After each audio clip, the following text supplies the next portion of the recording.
तो जैसा कि आप सब स्क्रीन पे देख रहे हो, हमारा क्वेश्चन 1 है जो स्टार्ट हो चुका है कि अभिलेख जो प्राचीन राजस्थान में भागवत वैष्णव संप्रदाय के प्रभाव की पुष्टि करते हैं। जो हमें अभिलेख जो हैं वो प्राचीन राजस्थान में कौन से अभिलेख है जो भागवत वैष्णव संप्रदाय के प्रभाव की पुष्टि करता है। तो इसका जो करेक्ट आंसर होगा वो होगा हमारे ऑप्शन नंबर फर्स्ट, जो गोसुंडी अभिलेख है वो हमारे प्राचीन राजस्थान में भागवत वैष्णव संप्रदाय के प्रभाव की पुष्टि करता है। तो इसका ही करेक्ट आंसर होगा। तो इसी के साथ बढ़ेंगे अब हम नेक्स्ट क्वेश्चन की तरफ,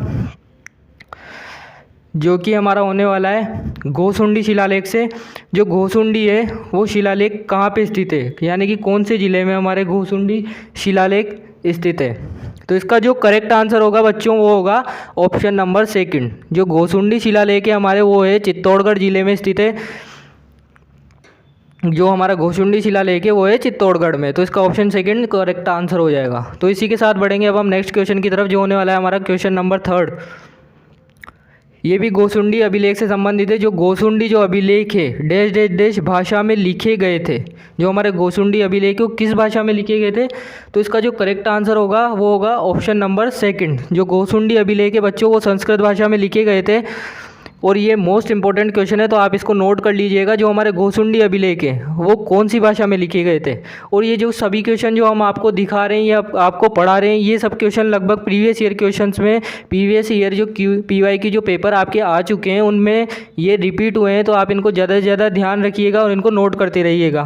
तो इसी के साथ बढ़ते हैं अब हम नेक्स्ट क्वेश्चन की तरफ, जो होने वाला है हमारा question number fourth.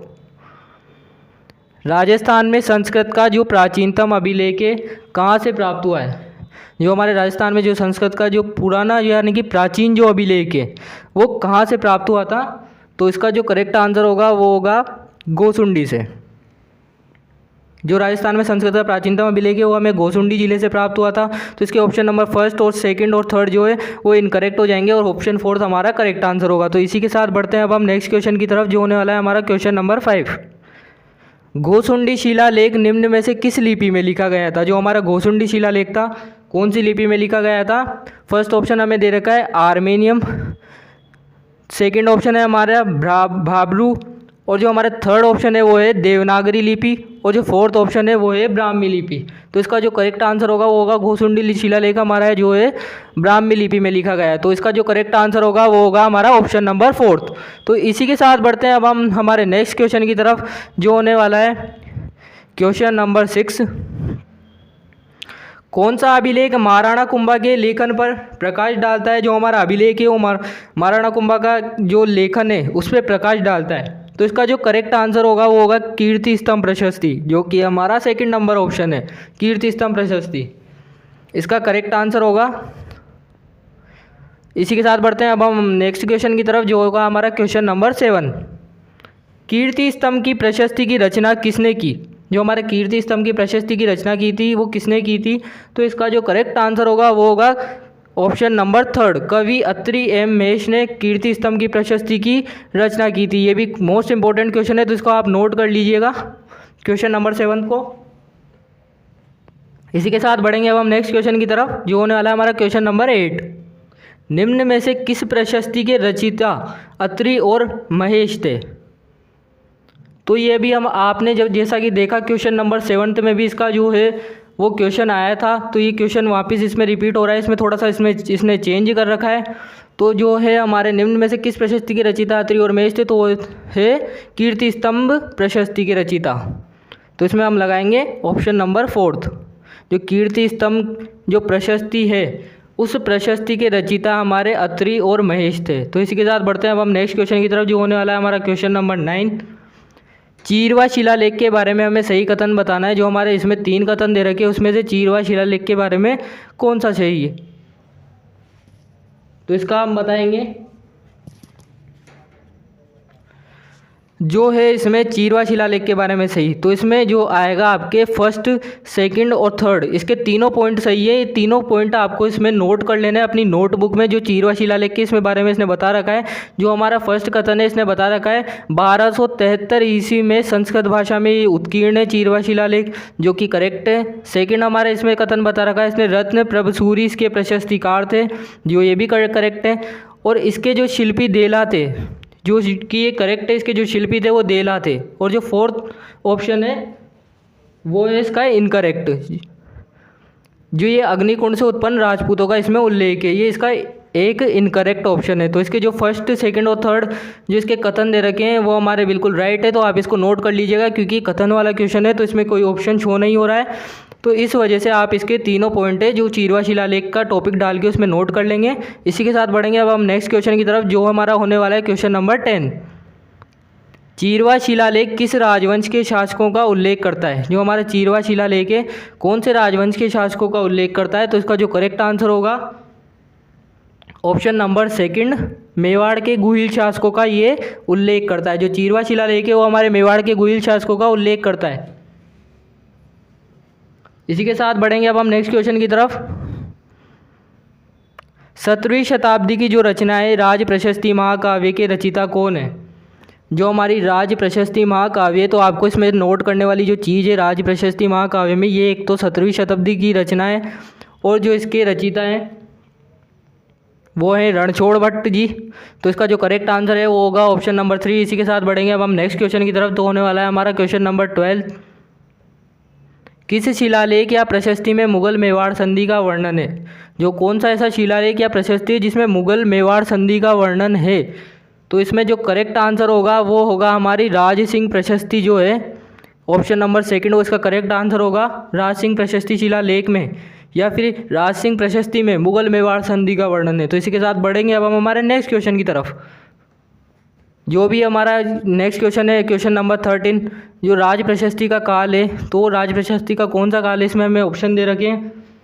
Option number हमें फर्स्ट दे रखा है 1652 ईस्वी का, सेकंड ऑप्शन दे रखा है 1576 ईस्वी का, थर्ड ऑप्शन है 1676 ईस्वी का और जो फोर्थ ऑप्शन है 1439 ईस्वी का। तो इसका जो करेक्ट आंसर होगा राज प्रशस्ति काल का वो होगा 1676 ईस्वी में। इस राज प्रशस्ति का जो काल है वो होगा 1676 ईस्वी। ऑप्शन थर्ड इसका करेक्ट ऑप्शन होगा। तो इसी के साथ बढ़ेंगे अब हम नेक्स्ट क्वेश्चन की तरफ, जो हमें होने वाला है हमारा क्वेश्चन नंबर 14। किस शिलालेख में चौहानों को वत्स गोत्र ब्राह्मण कहा गया है? कौन सा ऐसा शिलालेख है जिसमें चौहानों को वत्स गोत्र ब्राह्मण कहा गया है? तो वो होगा बिजोलिया शिलालेख। जो हमारे थर्ड ऑप्शन में हमारे दे रखा है बिजोलिया शिलालेख, उसका करेक्ट आंसर होगा। इसमें चौहानों को जो है वत्स गोत्र ब्राह्मण कहा गया है। तो इसको इंपॉर्टेंट लगा लीजिए, मोस्ट इंपॉर्टेंट है और इसे नोट कर लीजिएगा या फिर इसका स्क्रीनशॉट ले लेना। इसी के साथ अब हम बढ़ते हैं हमारे नेक्स्ट क्वेश्चन की तरफ, जो होने वाला है हमारा क्वेश्चन नंबर 15। बिजोलिया अभिलेख किस वंश के इतिहास की जानकारी का महत्वपूर्ण साधन है? जो हमारा बिजोलिया अभिलेख है वो कौन से वंश के इतिहास की जानकारी जो हमें बताता है? तो इसका जो ऑप्शन हमें दे रखे हैं, ऑप्शन फर्स्ट है राठौड़ वंश का, ऑप्शन सेकंड है सिसोदिया वंश का, ऑप्शन थर्ड है चौहान वंश का या ऑप्शन फोर है प्रतिहार वंश का। तो इसका जो करेक्ट आंसर होगा वो होगा हमारा ऑप्शन नंबर थर्ड। इसको हम नोट कर लेंगे, चौहान वंश का। इसमें चौहान वंश के इतिहास की जानकारी देता है हमें बिजोलिया का अभिलेख जो है वो हमें चौहान वंश के शासकों का इसमें जानकारी देता है। तो इसका ये महत्वपूर्ण साधन है चौहान वंश। तो इसी के साथ बढ़ते हैं अब हमारे नेक्स्ट क्वेश्चन की तरफ, क्वेश्चन नंबर 16। बिजोलिया अभिलेख का काल है, जो हमारे बिजोलिया अभिलेख है उसका क्या काल है? इसमें हमें टाइम पीरियड दे रखा है। तो इसका जो करेक्ट आंसर होगा वो होगा ऑप्शन नंबर सेकंड, 1170 ईस्वी जो है वो है बिजोलिया अभिलेख का काल है। इसी के साथ बढ़ेंगे अब हम हमारे नेक्स्ट क्वेश्चन की तरफ, वो होने वाला है क्वेश्चन नंबर हमारा 17। निम्न में से कौन सा शिलालेख चौहान राजवंश की वंशावली के बारे में जानकारी उपलब्ध कराता है? कौन सा ऐसा शिलालेख है जो चौहान राजवंश की जो हमें वंशावली है उसकी हमें नॉलेज उपलब्ध कराता है या उसकी जानकारी हमें प्रोवाइड कराता है? तो इसका जो करेक्ट आंसर होगा वो होगा हमारा ऑप्शन नंबर फोर्थ, जो बिजोलिया अभिलेख है वो चौहान राजवंश की वंशावली के बारे में हमें जानकारी उपलब्ध कराता है। तो इसी के साथ बढ़ेंगे अब हमारे नेक्स्ट क्वेश्चन की तरफ, जो होने वाला है हमारा क्वेश्चन नंबर 18। बिजोलिया लेख के अनुसार सांबर झील का निर्माण किसने करवाया था? जो हमारे जो लेख दे रखा है बिजोलिया लेख के अनुसार हमें बताना है कि सांबर झील का निर्माण किसने करवाया था। तो इसका हमारा ऑप्शन दे रखे हैं अजयराज ने, फर्स्ट ऑप्शन है, सेकंड ऑप्शन है वासुदेव ने, थर्ड ऑप्शन है इसका कानड़ देव ने, फोर्थ ऑप्शन है हमारा अर्णोराज ने। तो इसका जो करेक्ट आंसर होगा वो होगा वासुदेव ने इसका जो सांबर झील का निर्माण कराया था। ये हमारे बिजोलिया लेख में शो हो रहा है, उसी के हिसाब से इसमें दे रखा है। तो इसके जो करेक्ट आंसर होगा वो होगा हमारा वासुदेव। इसी के साथ बढ़ेंगे अब हमारे नेक्स्ट क्वेश्चन की तरफ, जो होने वाला है क्वेश्चन नंबर 19, जाबालीपुर, शाकंभरी, शीमाल जैसे प्राचीन नगरों का उल्लेख किस शिलालेख में है? जो हमें जो शिलालेख दे रखे हैं जाबालीपुर, शाकंभरी, शीमाल, इनका प्राचीन नगरों का उल्लेख किस शिलालेख में है? तो इसका जो करेक्ट आंसर होगा वो होगा हमारा ऑप्शन नंबर 3, जो हमारा बिजोलिया शिलालेख है उसमें हमें इस नगरों का उल्लेख मिला है। तो आप इसे नोट कर लेंगे बिजोलिया शिलालेख को। तो इसी के साथ बढ़ते हैं अब हमारे नेक्स्ट क्वेश्चन की तरफ, जो होने वाला है क्वेश्चन नंबर 20। ऐतिहासिक स्थल जो हमारा जाबालीपुर है की आधुनिक पहचान है, कौन से ज़िले की है आधुनिक पहचान है? जो हमारा जाबालीपुर है कौन से ज़िले की आधुनिक पहचान है? तो इसका जो करेक्ट आंसर होगा वो होगा हमारा ऑप्शन नंबर 1, जो जालोर ज़िला है उसकी ये पहचान है, जो हमारा ऐतिहासिक स्थल है जाबालीपुर। तो आप इसको नोट कर लेंगे। इसी के साथ बढ़ेंगे अब हम हमारे क्वेश्चन नंबर 21 की तरफ। आप ज़्यादा से ज़्यादा इस वीडियो को शेयर कर दो ताकि इससे और भी स्टूडेंट की मदद हो सके और भी बच्चों को इसकी हेल्प मिल सके इस मॉडल पेपर की। तो इसी के साथ अब हम बढ़ते हैं हमारे क्वेश्चन नंबर 21 की तरफ, जो है हमारे बिजोलिया शिलालेख के बारे में। बिजोलिया शिलालेख किस चौहान नरेश के काल का है? तो ये भी मोस्ट इंपॉर्टेंट क्वेश्चन है, इसको आप नोट कर लेंगे। बिजोलिया शिलालेख जो हमारे कौन से चौहान नरेश के काल का है? तो इसका जो करेक्ट आंसर होगा वो सोमेश्वर नरेश होगा। ऑप्शन नंबर 1 हमारा करेक्ट आंसर होगा, सोमेश्वर नरेश के काल का है बिजोलिया शिलालेख। ऑप्शन 2, 3, 4 इसके इनकरेक्ट आंसर होंगे। तो इसके साथ बढ़ेंगे अब हम हमारे नेक्स्ट क्वेश्चन की तरफ। आप इसको नोट कर लेंगे या फिर इसका स्क्रीनशॉट ले लो। तो हमारा अब जो नेक्स्ट क्वेश्चन है वो आने वाला है क्वेश्चन नंबर 22। प्राचीन शिलालेखों में जालोर को किस नाम से जाना जाता था? जो हमारे प्राचीन शिलालेख थे उसमें जालोर को किस नाम से जाना जाता था? ये भी इंपॉर्टेंट क्वेश्चन है, आप इसको नोट कर लेंगे। प्राचीन शिलालेख में जालोर को, तो इसका जो करेक्ट आंसर होगा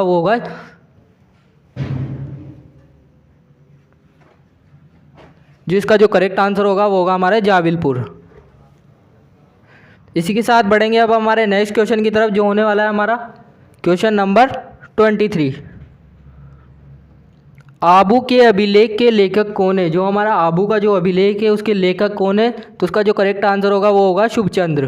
तो ऑप्शन नंबर 1 इसका करेक्ट आंसर होगा। इसी के साथ बढ़ेंगे अब हमारे नेक्स्ट क्वेश्चन की तरफ।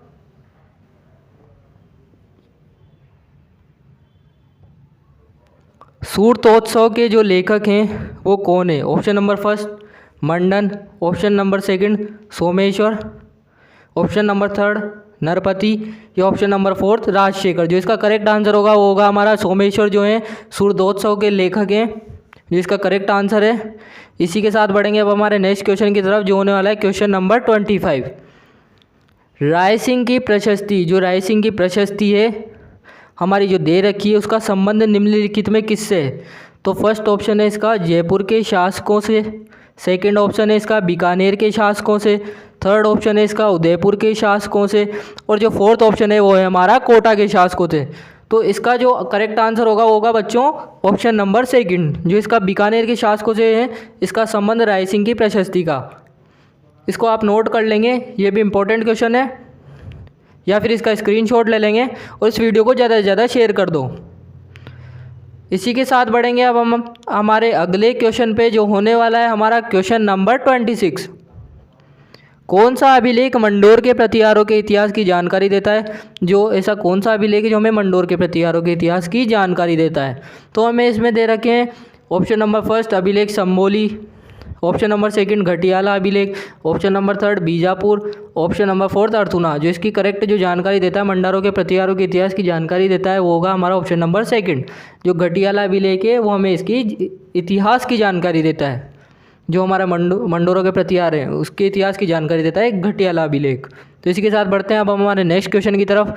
अगर आपको इनसे संबंधित अगर आपको इसमें कोई क्वेरीज़ वगैरह हो तो आप हमें डायरेक्ट कमेंट बॉक्स में बता सकते हैं कि आपकी क्या क्वेरीज़ वगैरह है, या फिर आपको किस पैटर्न पे या फिर किस टॉपिक पे आधारित आपको क्वेश्चन चाहिए। हम आपको वो सब प्रोवाइड कराएंगे यूट्यूब पे, और वो भी ओनली फॉर फ्री कॉस्ट में। और आपको हम एप्लीकेशन पे भी हमारी टेस्ट सीरीज़ वगैरह जो हम आपको फ्री में प्रोवाइड कराएंगे, तो आप हमें कमेंट बॉक्स में बता सकते हैं। इसके साथ बढ़ते हैं अब हमारे नेक्स्ट क्वेश्चन की तरफ, जो होने वाला है हमारा क्वेश्चन नंबर 27। घटियाला शिलालेख किस भाषा में लिखा गया था? फारसी भाषा में लिखा गया था, संस्कृत में लिखा गया था, हिंदी में लिखा गया था, या मारवाड़ी में लिखा गया था? जो इसका करेक्ट आंसर होगा वो होगा घटियाला शिलालेख हमारे संस्कृत भाषा में लिखा गया था। उसी के साथ बढ़ेंगे अब हमारे नेक्स्ट क्वेश्चन की तरफ, जो होने वाला है हमारा क्वेश्चन नंबर 28। अभिलेख जो प्रतिहार शासक कक्कुक की आबीरों पर विजय का दावा करता है। जो हमारा अभिलेख है प्रतिहार शासकों का, वो कक्कुर की आबीरों पर जो विजय का दावा करता है वो कौन सा एक ऐसा अभिलेख है? तो इसका जो करेक्ट आंसर होगा वो होगा अर्थूणा अभिलेख। ऑप्शन नंबर सेकंड इसका करेक्ट आंसर होगा। 28 का करेक्ट आंसर है अर्थूणा अभिलेख। इसी के साथ बढ़ते हैं अब हमारे नेक्स्ट क्वेश्चन की तरफ, जो होने वाला है हमारा क्वेश्चन नंबर 29। घटियाला प्राकृत अभिलेख किस शासक से संबंधित था? जो हमारा घटियाला का जो प्राकृत यानी कि प्राचीन जो अभिलेख था वो किस शासक से संबंधित था? इसका जो करेक्ट आंसर होगा फर्स्ट ऑप्शन इसमें हमारा दे रखा है प्रतिहार कक्कुक से, प्रतिहार वत्सराज से, प्रतिहार दद्द से या प्रतिहार नागभट्ट से। तो इसका जो करेक्ट आंसर होगा वो होगा हमारा ऑप्शन नंबर फर्स्ट प्रतिहार कक्कुक से, प्रतिहार कक्कुक शासक से संबंधित था हमारा घटियाला प्राकृत अभिलेख। तो इसी के साथ बढ़ेंगे अब हमारे नेक्स्ट क्वेश्चन की तरफ, जो होने वाला है क्वेश्चन नंबर 30। घटियाला शिलालेख में निम्नांकित में से किस वंश की जानकारी प्राप्त होती है? जो हमारा घटियाला शिलालेख है उसमें ऐसा कौन सा वंश है जिसकी जानकारी हमें प्राप्त होती है? जो इसका करेक्ट आंसर होगा वो होगा हमारा ऑप्शन नंबर फोर्थ मंडोर प्रतिहार वंश की हमें जानकारी प्राप्त होती है घटियाला शिलालेख से। तो इसी के साथ बढ़ेंगे अब हमारे नेक्स्ट क्वेश्चन की तरफ। अगर आपको इसमें स्क्रीनशॉट लेना है तो आप इसका स्क्रीनशॉट ले लो, अगर आपको नोट करना है तो इसको नोट कर सकते हो। इसी के साथ बढ़ते हैं अब हमारे नेक्स्ट क्वेश्चन की तरफ। इस क्वेश्चन में हमें बता रखा है कि घटियाला अभिलेख से संबंधित कथनों में असत्य कथन बताइए। तो इसका जो हमें ऑप्शन दे रखे हैं, कथन दे रखे हैं, ऑप्शन फर्स्ट है अभिलेख में प्रतिहार शासक हरिश्चंद्र एवं उसके वंशजों का विवरण है। अभिलेख में नागभट्ट प्रथम की राजधानी को मंडोर में स्थानांतरित करने का विवरण है। और कथन थर्ड दे रखा है अभिलेख में मग जातीय के ब्राह्मणों का उल्लेख है। कथन फोर्थ दे रखा है हमें यह अभिलेख 4 अभिलेखीय लेखों का समूह है। तो इसका जो असत्य कथन है वो होगा ऑप्शन नंबर 2, यानी कि जो है असत्य कथन वो है हमारा ऑप्शन नंबर 2 अभिलेख में नागभट्ट प्रथम की राजधानी को मंडोर में स्थानांतरित करने का विवरण है, जो कि गलत है। हमें क्वेश्चन में पूछ रखा है असत्य कथन, तो ये ऑप्शन नंबर 2 इसका हो जाएगा। जबकि ऑप्शन नंबर जो फर्स्ट है हमारा वो बिल्कुल करेक्ट है। अभिलेख में प्रतिहार शासक हरिश्चंद्र एवं उसके वंशजों का वर्णन है। ऑप्शन नंबर थर्ड भी हमारा करेक्ट है। अभिलेख में मग जाति के ब्राह्मणों का उल्लेख है। और ऑप्शन नंबर फोर्थ भी हमारा करेक्ट है। अभिलेख 4 अभिलेखीय लेखों का एक समूह है। तो इसी के साथ बढ़ते हैं अब हमारे नेक्स्ट क्वेश्चन की तरफ, जो होने वाला है क्वेश्चन नंबर 32। बड़वा ग्राम कोटा में कितने मोखरी यूप अभिलेख प्राप्त हुए हैं? जो हमारे बड़वा ग्राम में जो हमारे कोटा में मौजूद है उसमें से कितने मोखरी यूप अभिलेख प्राप्त हुए हैं? तो इसका जो करेक्ट आंसर होगा वो होगा हमारा ऑप्शन नंबर सेकंड, यानी कि 3 जो है हमें इसमें अभिलेख प्राप्त हुए हैं। तो इसका करेक्ट आंसर हो जाएगा वो हो जाएगा ऑप्शन नंबर 2। इसी के साथ बढ़ते हैं अब हमारे नेक्स्ट क्वेश्चन की तरफ, जो कि है हमारा क्वेश्चन नंबर 33। बड़वा ग्राम से प्राप्त यूप स्तंभ अभिलेख किस वंश से संबंधित है? जो हमारा बड़वा ग्राम से जो हमें यूप स्तंभ प्राप्त हुआ है या यूप स्तंभ अभिलेख जो प्राप्त हुआ है वो कौन से वंश से संबंधित है? तो इसका जो करेक्ट आंसर होगा वो होगा हमारा ऑप्शन नंबर फर्स्ट, ये मोखरी वंश से संबंधित है। जो हमारा बड़वा ग्राम से प्राप्त यूप स्तंभ है ना, यूप स्तंभ या अभिलेख है, वो हमारे मोखरी वंश से संबंधित है।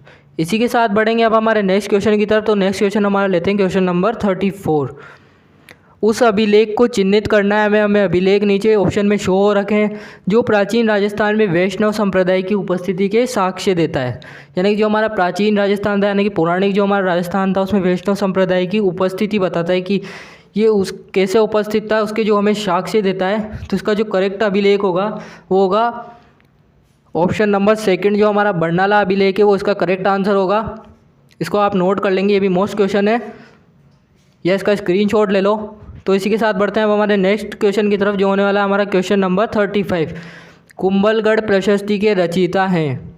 जो हमारे कुंभलगढ़ प्रशस्ति हैं उसके रचयिता कौन है, यह हमारा पूछ रखा है। तो इसका जो करेक्ट आंसर होगा वो होगा ऑप्शन नंबर थर्ड, कवि महेश जो हैं हमारे कुंभलगढ़ प्रशस्ति के रचयिता हैं। तो इसको भी आप नोट कर लेंगे, ये भी मोस्ट क्वेश्चन है। इसी के साथ बढ़ेंगे अब हमारे नेक्स्ट क्वेश्चन की तरफ, जो होने वाला है हमारा क्वेश्चन नंबर 36। निम्नलिखित में से एक लिंग शिलालेख जो 1488 ईस्वी का है उसके लेखक कौन है? ऐसा कौन सा अभिलेख है जिसमें एकलिंग शिलालेख का लेखक है, यानी कि जो एकलिंग शिलालेख है उसका लेखक कौन है? तो इसका जो करेक्ट आंसर होने वाला है, इसमें हमें दे रखा ऑप्शन फर्स्ट में महेश्वर इसके लेखक हैं, जगन्नाथ राय इसके लेखक है, राणा कुंभा इसके लेखक है, जगत सिंह जी इसके लेखक है। तो इसका जो करेक्ट आंसर होगा हमारा ऑप्शन नंबर फर्स्ट, महेश्वर जो है इसके एकलिंग शिलालेख के लेखक हैं। तो इसको नोट कर लेंगे आप। इसी के साथ बढ़ते हैं अब हमारे नेक्स्ट क्वेश्चन की तरफ, जो होने वाला है हमारा क्वेश्चन नंबर 37। बरली का शिलालेख जो कि अशोक के काल से पूर्व का माना जाता है, ये अशोक के काल से पूर्व का माना जाता है। बरली का शिलालेख वो कहाँ पे स्थित है, जो हमारे बरली का शिलालेख है वो हमारे कहाँ पे स्थित है, तो ये हमें बताना है। तो इसका जो करेक्ट आंसर होगा वो होगा हमारा ऑप्शन नंबर फर्स्ट, जो हमारा बरली का शिलालेख है वो अजमेर में स्थित है। इसी के साथ बढ़ते हैं अब हमारे नेक्स्ट क्वेश्चन की तरफ, जो होने वाला है हमारा question number 38। Bareilly stone epigraph यानी कि जिसे शिलालेख कहा जाता है, एपिग्राफ का मतलब होता है शिलालेख। बरली स्टोन शिलालेख चिन्हित किया गया है कौन सी पांडुलिपि में, जो बरली स्टोन शिलालेख चिन्हित किया गया है। तो इसका जो करेक्ट आंसर होगा हमें ऑप्शन में शो हो रहा है, ऑप्शन नंबर फर्स्ट संस्कृत पांडुलिपि में, ये इसका रॉन्ग होगा। ऑप्शन नंबर सेकंड ब्राह्मी पांडुलिपि में, जो इसका करेक्ट आंसर है ब्राह्मी पांडुलिपि में ये चिन्हित किया गया है। ऑप्शन थर्ड इसका इनकरेक्ट है प्राकृत पांडुलिपि में। ऑप्शन फोर्थ जो इसका इनकरेक्ट है खरोष्टी पांडुलिपि में। इसके साथ बढ़ते हैं हम हमारे नेक्स्ट क्वेश्चन की तरफ, जो होने वाला हमारा क्वेश्चन नंबर 39। निम्नलिखित में से कौन सा प्रतिहारों का इतिहास बताता है, जो प्रतिहार राजवंश थे उनका इतिहास कौन बताता है। तो इसका जो करेक्ट आंसर होगा वो होगा मंडोर शिलालेख, जो इसका इतिहास बताता है। ऑप्शन नंबर फर्स्ट इसका करेक्ट आंसर होगा, option number second third fourth इसके इनकरेक्ट ऑप्शन है। तो इसी के साथ बढ़ते हैं अब हमारे नेक्स्ट क्वेश्चन की तरफ, जो होने वाला है हमारा क्वेश्चन नंबर 40। किस अभिलेख में प्रतिहारों को सौमित्र यानी कि लक्ष्मण से उद्धृत हुआ कहा गया है। तो इसका जो करेक्ट आंसर होगा वो होगा हमारा ग्वालियर अभिलेख में, यानी कि ग्वालियर जो अभिलेख है इसमें प्रतिहारों को लक्ष्मण से उद्धृत हुआ कहा गया है, जो कि इसका करेक्ट आंसर है वो है ऑप्शन नंबर थर्ड। इसी के साथ बढ़ते हैं अब हमारे नेक्स्ट क्वेश्चन की तरफ, जो होने वाला है हमारा क्वेश्चन नंबर 41। हाड़ी रानी कर्मावती द्वारा जौहर में प्रवेश करते समय दिए गए भूमि अनुदान की जानकारी का स्रोत कौन सा है। जो हाड़ी रानी कर्मावती थी उसके द्वारा जौहर में प्रवेश जब उन्होंने किया था, तो दिए गए भूमि अनुदान की जानकारी का स्रोत कौन था। जो उन्होंने भूमि जो अनुदान में दी थी उसका स्रोत यानी कि उसकी जानकारी हमें कहाँ से प्राप्त होती है, तो उसकी जो जानकारी हमें मिलती है उससे मिलती है पूर्व के ताम्रपत्र से।